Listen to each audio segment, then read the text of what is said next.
Hey everyone, IAAPFilms here. Today I will be teaching you guys how to script. So in the last video I made, it was a beginner tutorial on how to use Roblox Studio. And I promised you guys that I would make a full series on like how to script in Roblox Studio. So yeah, this is like the first episode for that series, and it's gonna be about printing in scripts. So let's enter into a classic Baseplate, and here, as we can see, we are in the same place as we were in the last video, which I recommend looking at if you don't know how Roblox Studio works. So yeah, you enter into a Baseplate, and then here, as you can see, when you enter the game, the character's loading and stuff, and you can just move around and stuff. It's an empty Baseplate, nothing in it really. Alright, now we're gonna go over what printing is. So printing is simply just the fact of putting a message inside of the output tab, which is the tab that I'm changing the size of right now. This tab right here. It's printing stuff. It'll basically just it'll say that whatever you print inside of this tab. So for an example right here, when we create any script, it's gonna say print hello world. This print hello world right there, well, as you can see right here, it's gonna write it as soon as the player joins the game. So I'm gonna show you guys multiple ways of using prints, how to use prints, and yeah, stuff like when you should use it. So to make a print, you just have to write print without any higher case letters. Then you put parentheses and brackets. I'm not even sure if I said them right. Well, that's all right. Those two things. Those are parentheses. Parentheses. I did not spell that right. It's alright though. Brackets. That's how I spell them personally, because like, I'm not English. I'm Canadian, so I don't speak mainly English. Well, it's okay. So yeah, you're gonna use write print without any higher case letters, then put in parentheses and brackets, because if you don't put in brackets, then it won't print anything. It'll just print in an error, which is not what we want. Hold on, I'll make this a bit better. There you go. So the parentheses is to say that it's a command, and inside of them you have to put in the brackets to make it a message. Brackets makes those things that are called strings, and strings are basically, well, stuff that you write, like not numbers or anything. You can print numbers and it'll work without using strings, but strings are every letter that you can use. Every letter, character like this, and anything you can use. So let's print IAAPFilms is cool, I guess. And it'll print in IAAPFilms is cool, as you can see here. I'm not even loaded in yet, but it prints it because IAAPFilms is cool.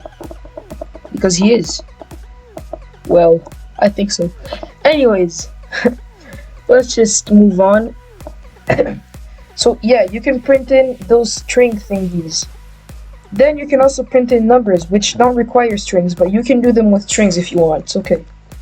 So print, then you put in this thing, and it'll print in this number right here, which, as we can see, is the exact same number that we have put in here. So nice. Now we can know that this works. And next up, we can also print in like statements such as true, false, and nil. those three, we can print them, and it'll print all three of them.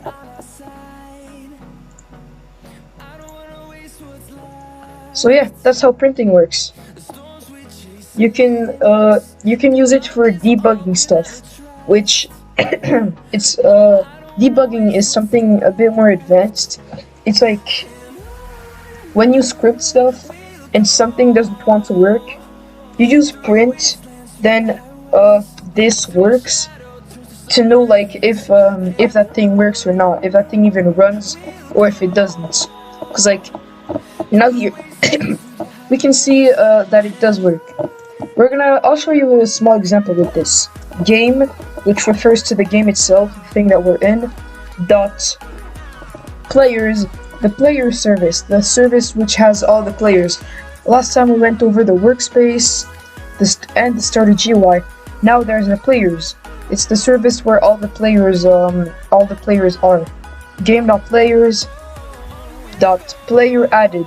So when a player added, it'll connect to that, which in another video I'll show you guys what the connecting does, because I don't know how, but I didn't like really figure it out myself a while ago when I was still not very good at scripting. But it's actually really simple, I'm not gonna lie. Go on connect, function,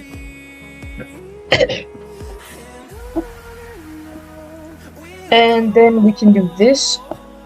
So if player, hold on, here we can add in a parameter, which is going to be called player. If player dot name is equals to IAAPFilms, dot username. Actually, we can just do dot name. It's not display name, so it should still work. Equals to my username real quick. Then print equals is to check if something is called something, or is something, if value is that value. Equals, like just one equal is to set a value, and here we're asking if the player.name is equivalent to that. So we have to put in the double parentheses thingies. How do I even say it? I'll look it up later. I'm not gonna lie, I actually should. Anyways, print IAAPFilms is here. So that can be this whole thing right here. It can be used to detect if like a specific player has joined the game or not. Like you can literally use it for that, which is really nice. Because, for example, if you want to add in like in a game, like there is somebody who has like a developer or the owner of the game. If you want to add in like a specific name tag on top of him.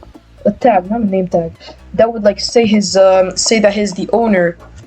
That would be exactly how to do it right here. If player.name equals to the name of the owner would be right here, then you can do whatever script you want to do. That would add in that tag.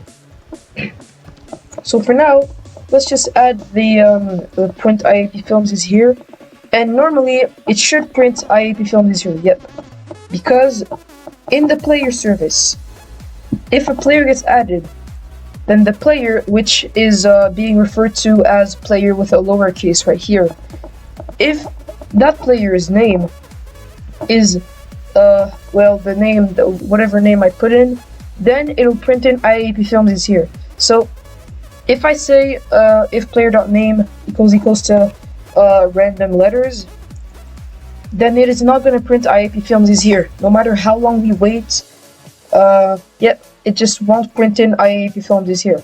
See? That's how it works with debugging. So yeah, that's how printing works. I hope you guys learned something new and understood how it works, how you can use it, how to debug with it, and yeah, that's gonna be it for this video. Pretty short one, huh? Well, it's because there's not much to learn really with printing. It's a really simple concept, honestly. You don't really... I don't use it often, honestly. Whether it's for debugging or not, I really don't use it often at all, but it is still very useful, and I really recommend for you guys to use it, whether you are skilled or not, and I should start using it as well. I don't know why I don't. Well, I'll see you guys in the next one. Do not hesitate to like and subscribe to see more videos like this, like tutorial videos. And if you enjoyed this video, obviously you can put a like on it, and yeah, you can also comment whichever video you'd like for me to do next. So I'll see you guys in the next one. Goodbye.